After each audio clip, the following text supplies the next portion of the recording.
सूरज को बादल कब तक ढक सकता है, वही बात है। ये जो सफलता है यह एक दिन की सफलता नहीं है, ये वर्षों की जो तपस्या है उसका परिणाम। मैंने पूरी मेहनत करके आईएससी और बीएससी एमएससी की पढ़ाई की थी। उसके बाद हम लोग प्रतियोगिता परीक्षा की तैयारी भी किए थे। वही सब पहले का पढ़ा हुआ आज काम किया है। मेरी हॉबी पढ़ाना है, मैं सुबह से शाम तक बच्चों को पढ़ाता हूँ। जिया सर ने रक्सौल अनुमंडल का मान और सम्मान बढ़ाया। बिहार लोक सेवा आयोग यानी बीपीएससी के द्वारा प्लस 2 विद्यालय में प्रधानाध्यापक की नियुक्ति के लिए ली गई प्रतियोगिता परीक्षा में पूरे बिहार में जहां 6421 रिक्ति के विरुद्ध मात्र 421 शिक्षक ही पास हुए हैं, वहीं पूरे रक्सौल अनुमंडल में एकमात्र गणित के प्रख्यात शिक्षक मोहम्मद जियाउद्दीन उर्फ जिया सर ने उत्तीर्णता प्राप्त कर रक्सौल के मान और सम्मान बढ़ाने का कार्य किया है। जिया सर रक्सौल अनुमंडल के शिवशंकर सिंह प्लस 2 विद्यालय रघुनाथपुर में गणित के शिक्षक हैं, जो लगातार 27 वर्षों से शिक्षण कार्य कर रहे हैं। आज पूरे रक्सौल अनुमंडल वासियों को जिया सर पर गर्व है कि उन्होंने अनुमंडल की लाज रख ली और रक्सौल का रिजल्ट शून्य होने से बचा लिया। मेरे साथ मौजूद है जो जिया सर, जिन्होंने बीपीएससी में सफलता हासिल की है। सर, सबसे पहले बहुत बहुत बधाई सर। जी, आपको भी बहुत बहुत बधाई। आपने चल करके हमारे विद्यालय में आया, इसलिए मेरे तरफ से तो धन्यवाद ही। खासकर मेरे पूरे विद्यालय परिवार की ओर से मैं आपके चैनल को और आपसे जुड़े हुए पूरे परिवार को धन्यवाद देता हूँ। बीपीएससी का तो अलग अलग कैटेगरी है, अलग अलग परीक्षाएं होती है, तो आपने केवल इसको क्यों चुना, प्रधानाध्यापक कहीं क्यों चुना? देखिए, बीपीएससी मतलब बिहार लोक सेवा आयोग, बिहार पब्लिक सर्विस कमीशन, ये बिहार सरकार की इकाई है जो विभिन्न तरह की प्रतियोगिता परीक्षा का आयोजन करती है। मेरे चुनाव की जहाँ तक बात है तो अब हमारा एज नहीं है कि हम दूसरी परीक्षा दे सकें। हम इस विभाग में हैं और हमारी उम्र सीमा अन्य प्रतियोगिता परीक्षा के लिए ख़त्म हो गई है। और ये जो प्रधानाध्यापक की परीक्षा है, ये विभागीय परीक्षा है, ये इन सर्विस वालों के लिए है, इसलिए इसमें एज लिमिट नहीं है। इसलिए मुझे ये चुनाव करना पड़ा और ये परीक्षा केवल हम ही लोगों के लिए आयोजित थी भी, चूँकि बिहार में जितने भी प्लस 2 विद्यालय हैं सभी प्रधानाध्यापक विहीन हैं। सारे विद्यालयों में प्रधानाध्यापक का एक पद होता है, तो कहीं भी प्रधानाध्यापक नहीं हैं और सारे विद्यालय, लगभग सारे विद्यालय, कहीं का बाहर होंगे भी, तो लगभग सारे विद्यालय प्रभारी प्रधानाध्यापक के भरोसे चल रहा है। इसलिए सरकार का ये निर्णय हुआ कि प्रतियोगिता परीक्षा ले करके सभी सीट को भरा जाए और जो सर्विस में हैं, जो सेवा में कम से कम 10 साल से हैं, वे ही परीक्षा दे सकते हैं और उनके लिए एज लिमिट नहीं है। इसलिए हम लोगों ने इसका चुनाव किया। क्या माना जाए सर, 27 साल का जो अनुभव है वो आप अभी रंग लाया, क्या माना जाए? जी बिल्कुल, जैसे कहा जाता है कि सूरज को बादल कब तक ढक सकता है, वही बात है।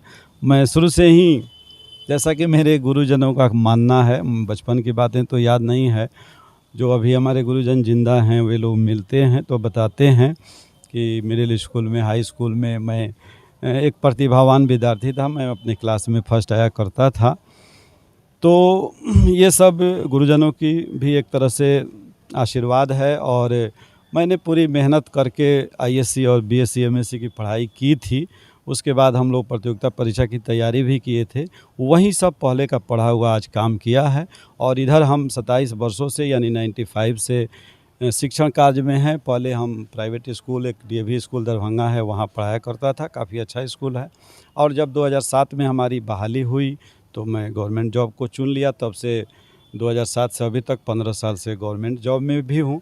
मैं जहाँ भी रहा हूँ, मेरे प्रथम जो कहिए प्राथमिकता वह बच्चों को पढ़ाना ही है। मेरी हॉबी पढ़ाना है, मैं सुबह से शाम तक बच्चों को पढ़ाता हूँ और पढ़ाने के क्रम में हम लोग बहुत कुछ सीखते हैं जो पढ़ने के क्रम में नहीं सीख पाए थे।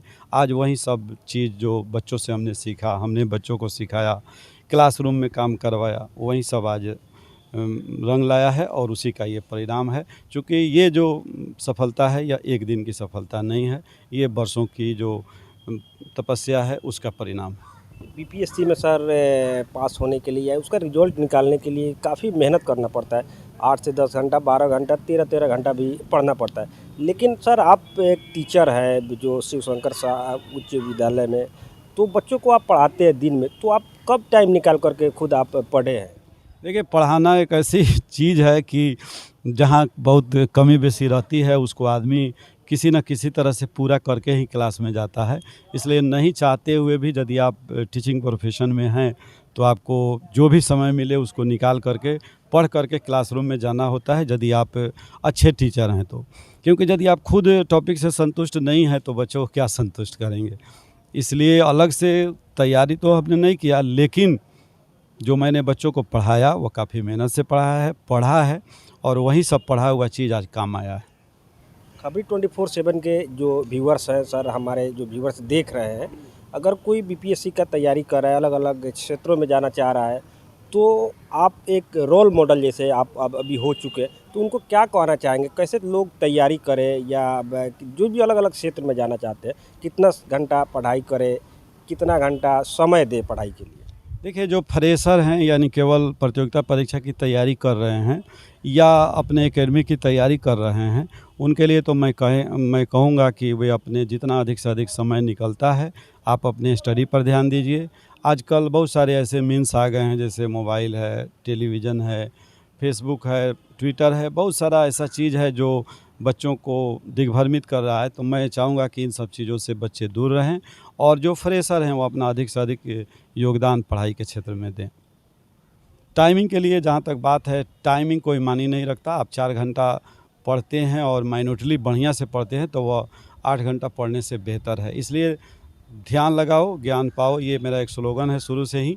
आप जो भी पढ़ाई करें उसको पूरे ध्यान से पढ़ें, चाहे वह सेल्फ स्टडी हो या क्लासरूम। इसका श्रेय आप किसको देना चाह रहे हैं सर?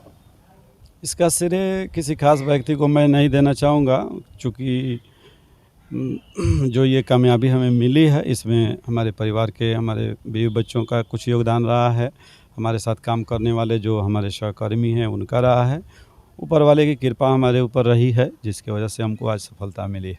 आने वाले समय में अगर लोग इसके ऊपर अगर ध्यान देंगे, मेहनत करेंगे, तो क्या, और ये जो अभी रक्सौल अनुमंडल की बात करें तो केवल आप ही हैं, तो क्या आगे आने वाले भविष्य में और भी यहाँ संख्या हो सकता है बढ़े?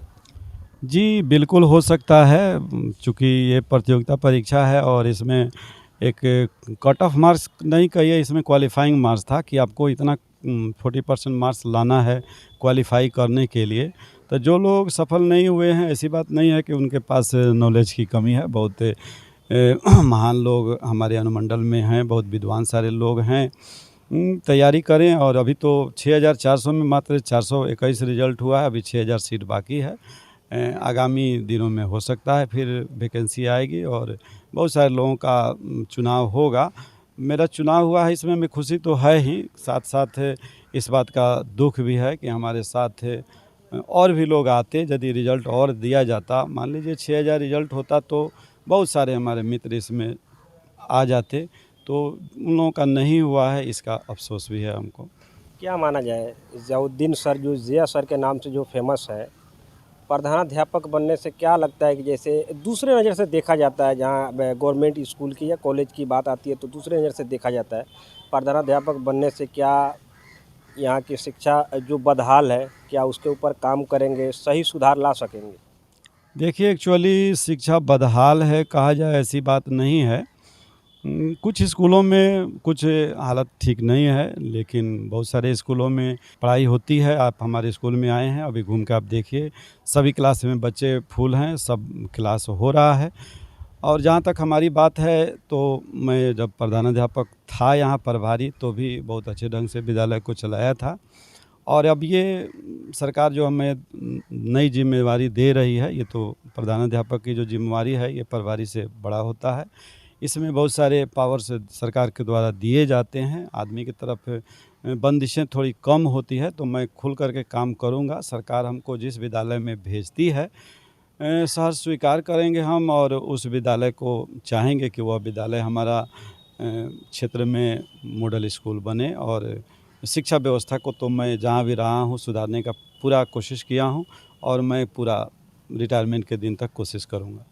खबरी ये कामना करती है कि आप जिस आप प्रधानाध्यापक बने हैं तो उस क्षेत्र में अच्छा काम करें, ये शुभकामना देती है खबरी। बहुत बहुत धन्यवाद सर, आपने खबरी 24/7 के लिए समय दिया। आपको भी बहुत धन्यवाद। और चलते चलते मैं एक बात कहूँगा कि किसी भी विद्यालय को चलाने के लिए एक प्रधानाध्यापक काफ़ी नहीं होता। वैसे प्रधानाध्यापक तो हेड ऑफ ऑर्गेनाइजेशन होता है, जिसका काफ़ी रोल होता है, लेकिन ये एक टीम वर्क है। पूरी टीम टीचर्स की, नॉन टीचिंग स्टाफ की मिल कर के काम करती है, तो वह विद्यालय निश्चित रूप से बेहतर करता है। और मेरा पूरा प्रयास रहेगा कि मैं अपनी टीम को अच्छे ढंग से कंट्रोल करके, अच्छे ढंग से ले करके, अच्छे ढंग से गाइड करके मैं चलूँ, ताकि हमारा विद्यालय कम से कम जिला में नंबर 1 बने। जी बहुत बहुत धन्यवाद, आपने समय आपको भी धन्यवाद।